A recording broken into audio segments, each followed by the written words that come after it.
कहानी की शुरुआत होती है साइबेरिया की बर्फ से ढकी वीरान जमीन पर बनी एक जेल से। कतारों में खड़े नजर आते हैं जर्मन सैनिक, जिन्हें द्वितीय विश्व युद्ध के बाद रूस ने बंदी बना लिया था। यहाँ से उन्हें रोज कोयला की खानों में भेजा जाता था, जहाँ दिन रात कोयला निकालने का काम कराया जाता था। यह जेल किसी किले जैसी मजबूत नहीं थी, लेकिन इसके बावजूद भागने का ख्याल भी किसी कैदी के मन में नहीं आता था। वजह साफ थी, चारों तरफ हजारों किलोमीटर तक सिर्फ बर्फ का रेगिस्तान फैला हुआ था। इंसानी आबादी लगभग 1400 किलोमीटर दूर थी। ऐसे में अगर कोई कैदी दीवारें लांघ भी ले तो जमा देने वाली ठंड और भूख उसकी मौत तय कर देती। इसी जेल में एक कैदी था, क्लेमेंस फॉयल। उसे 25 साल की सजा मिली थी, लेकिन वह अपनी जवानी का आधा हिस्सा इस कैदखाने में गंवाना नहीं चाहता था। उसका एक ही सपना था, कैसे भी करके भागना और अपने परिवार तक लौटना। एक दिन किस्मत ने उसका साथ दिया।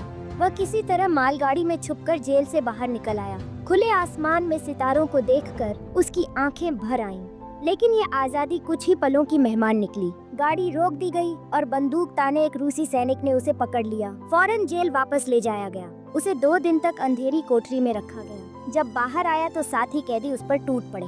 वजह यह थी कि उसके भागने के कारण सबको सजा दी गई थी और 2 दिनों से किसी को खाना नहीं मिला था। कैदियों ने लाठियां बरसाईं और क्लेमेंस बुरी तरह घायल हो गया। उसे अस्पताल भेजना पड़ा। जेल का डॉक्टर भी दरअसल जर्मन कैदी ही था। होश में आने के बाद क्लेमेंस ने उससे कहा, मैं दोबारा भागना चाहता हूँ, मेरी मदद करो। डॉक्टर पहले तो चौंका, फिर समझाया, यहाँ से निकलना मतलब मौत को दावत देना। ठंड और बर्फ इंसान को चंद घंटों में खत्म कर देती है। लेकिन उसने एक और सच्चाई बताई, इन खदानों में काम करने से धीरे धीरे शरीर में जहर भरता जाता है। कार्बन और धुआं कैंसर जैसी बीमारी पैदा करता है। यहाँ रहकर भी तुम्हारी मौत तय है। डॉक्टर ने गहरी सांस ली और कहा, अगर तुम्हें लगता है कि कोशिश करना चाहिए तो करो।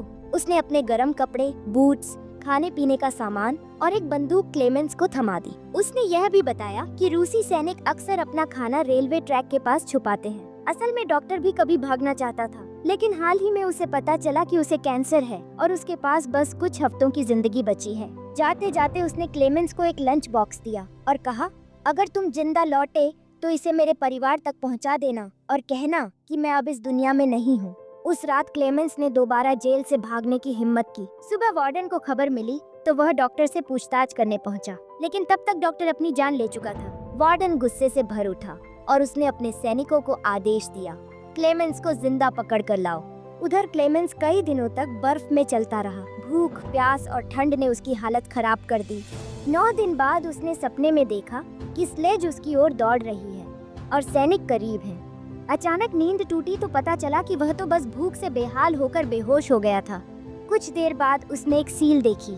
पूरी ताकत लगाकर उसने बंदूक तानी, लेकिन पहली गोली चूक गई। आखिरकार उसने अपनी आखिरी गोली चलाई और किस्मत से निशाना लग गया। बरसों बाद पहली बार उसे खाने की उम्मीद मिली और उसने पेट भरकर खाना खाया। सफर बेहद कठिन था। चारों तरफ सिर्फ बर्फ और खामोशी। अकेलापन उसका सबसे बड़ा दुश्मन था, इसलिए वह खुद से बातें करता, पॉजिटिव सोचकर अपनी हिम्मत बनाए रखता, हमेशा कंपास पर नजर रखता ताकि रास्ते से न भटके। 2 महीने बीते और आखिरकार उसे एक पेड़ दिखा। उस पल वह इतना खुश हुआ जैसे कोई खजाना मिल गया हो। यह संकेत था कि बर्फीला मैदान अब खत्म होने वाला है और जंगल शुरू हो चुका है। लेकिन जंगल में किस्मत ने फिर से खेल खेला। एक तूफान आया और एक भारी पेड़ उसके ऊपर गिर पड़ा। तभी वहाँ से गुजरते 2 लोग जो सोने की तलाश में थे उसकी जान बचा लेते हैं। तीनों साथ में सफर जारी रखते हैं। नदी पार करते समय नाव बेकाबू हो गई और एक आदमी डूबने लगा। क्लेमेंस ने जान पर खेलकर उसे किनारे तक खींच लिया, लेकिन उनका दूसरा साथी लालच में उन्हें छोड़कर भाग गया और सोना भी अपने पास रख लिया। गुस्से में उस आदमी ने अपने साथी को गोली मार दी। अब सफर में सिर्फ क्लेमेंस और वही आदमी बचते हैं। लेकिन कुछ दिनों बाद सोने को लेकर शक हुआ और उस आदमी ने क्लेमेंस पर हमला कर दिया। क्लेमेंस बेहोश होकर गिर पड़ा।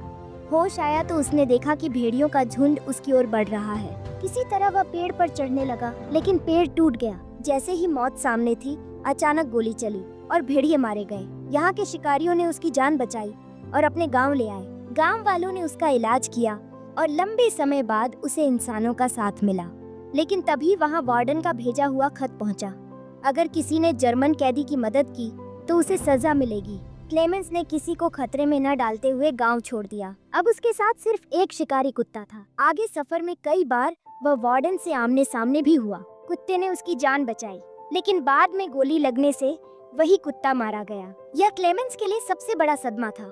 दिन, हफ्ते और महीने गुजर गए। साल 1952 में, यानी जेल से भागे 7 साल बाद, क्लेमेंस सेंट्रल एशिया के एक मेले में पहुंचा। जेब खाली थी लेकिन भूख से परेशान था। 2 लड़कियां पैनकेक बेच रही थीं। उनमें से एक ने उस पर दया खाकर उसे खाने का टुकड़ा दे दिया। मेले में मौजूद एक आदमी ने यह सब देखा। बाद में वही शख्स चर्च में उससे मिला।